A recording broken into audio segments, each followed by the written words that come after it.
નમસ્કાર મિત્રો, સ્વાગત છે તમારું આજના એક નવા વિડીયોમાં। તમારી પોલીસ ભરતીના ગ્રાઉન્ડ માટેની અને લેખિત પરીક્ષા માટેની તૈયારી સારી ચાલી રહી હશે એવું આપણે માનીએ છીએ। અને હજુ જો ચાલુ ના કર્યો તો ચોક્કસથી ચાલુ કરી દેજો, કેમ કે ગ્રાઉન્ડની તૈયારી જે છે થઈ ચૂકી છે। હવે ગ્રાઉન્ડના કોલ લેટર ટૂંક જ સમયમાં આવી શકે છે। તો આપણે આજે આ વિડીયોમાં એની સંપૂર્ણ ચર્ચા કરવાના છીએ કે ગ્રાઉન્ડના કોલ લેટર ક્યારે આવશે અને કઈ તારીખથી તમારું ગ્રાઉન્ડ જે છે તે શરૂ કરી દેવામાં આવશે। તો વિડીયોમાં લાસ્ટ સુધી જરૂરથી બન્યા રહો, જેથી તમને આની બધી જ ઇન્ફોર્મેશન જે છે તે મળી રહે।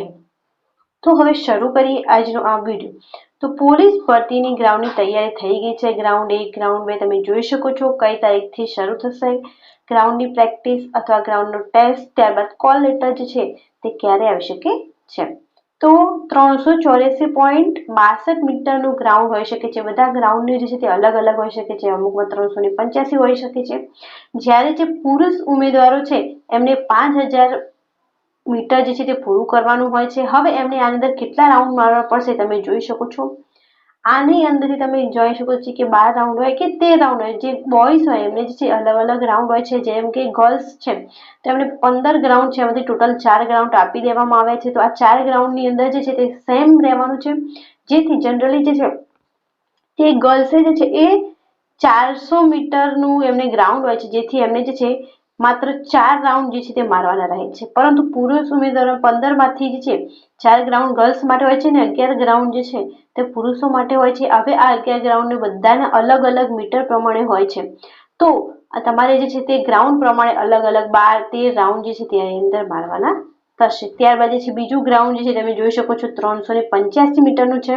તો આની અંદર કેટલા રાઉન્ડ તમારે મારવા પડશે એની પણ ચોક્કસથી તમે કોમેન્ટ કરજો, જેથી બીજાને પણ આની ખબર પડે। ત્યાર પછી કે વાત કરીએ કે ગ્રાઉન્ડનો કોલ લેટર ક્યારે આવશે, તો પોલીસ ભરતી માટે ગ્રાઉન્ડ તૈયાર થઈ ગયા છે। હવે ટૂંક સમયમાં કોલ લેટરની અપડેટ આવી શકે છે અને જાન્યુઆરીના 3જા અને 4થા અઠવાડિયામાં જે છે તે આનું પ્રક્રિયા જે છે તે ચાલુ થઈ જવાની છે। અંદાજિત કહી શકાય કે 5 જાન્યુઆરી પહેલા જે છે તે કોલ લેટર જે છે તમારા આવી જશે। તો 5 જાન્યુઆરી પહેલા કોલ લેટર આવી જશે અને અંદાજિત કઈ તારીખે એક્ઝામ લેવામાં આવશે હવે જોર લગાવી દો પ્રેક્ટિસમાં। પણ બહુ સાથે કાળજી પણ રાખજો કે દોડવામાં તમને ઇન્જરી ના થઈ જાય। જો ઇન્જરી થશે તો તમે જે છે તે દોડી જ નહીં શકો અને જેના કારણે તમે ફેલ થઈ જશો। તો ચોક્કસપણે પોતાનું ધ્યાન રાખી અને સરખી રીતે પ્રેક્ટિસ કરો અને આના કોલ લેટર 5 જાન્યુઆરી પહેલા આવી જશે અને આની એક્ઝામ જે છે તે 19 તારીખ પછી લેવાઈ શકે છે। હવે 19 તારીખ પછી તમે આપણે તારીખની વાત કરી લઈએ તો ગ્રાઉન્ડની તૈયારી પૂરજોશમાં ચાલી રહી છે। 19 તારીખ પછી શારીરિક કસોટી શરૂ થઈ જશે। આની અંદર પણ 3 રાઉન્ડ હશે। તમને ગ્રાઉન્ડની અંદર બધું જ માહિતી આપવામાં આવી છે કે તમારે 12 રાઉન્ડ મારવાના કે 13 જે બોયઝ છે એમના માટે। પરંતુ આની સાથે વાત કરી લઈએ તો સૌથી પહેલા દોડ કોની, તો સૌથી પહેલા દોડ જેમને પીએસઆઈ એકલા માટે ફોર્મ ભરેલું છે એમની સૌથી પહેલા દોડ લેવામાં આવશે।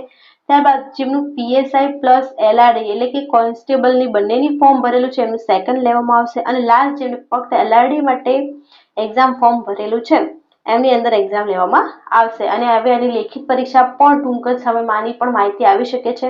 તો એના માટે ચેનલને જરૂરથી સબસ્ક્રાઇબ કરીને રાખજો, જેથી જ્યારે પણ સરકારી નોકરી માટેની અથવા કોઈ પણ પોલીસ ભરતી, કોઈ પણ ગવર્મેન્ટ જોબની કોઈ પણ અપડેટ આવે તો સૌથી પહેલા તમને મળી રહે। તો દોડ માટે ફૂલ જોશથી તૈયારી કરી દેજો। 5 જાન્યુઆરીથી જે છે તે કોલ લેટર આવી જવાના છે અને 19 તારીખ પછી જે છે એ તમારી એક્ઝામ ચાલુ થઈ જવાની છે। તો ચોક્કસપણે આ વિડીયોને શેર કરી દો, જેથી તમામ વિદ્યાર્થી મિત્રોને આની ઇન્ફોર્મેશન મળી રહે અને એ પણ પ્રેક્ટિસ ચાલુ કરી દે।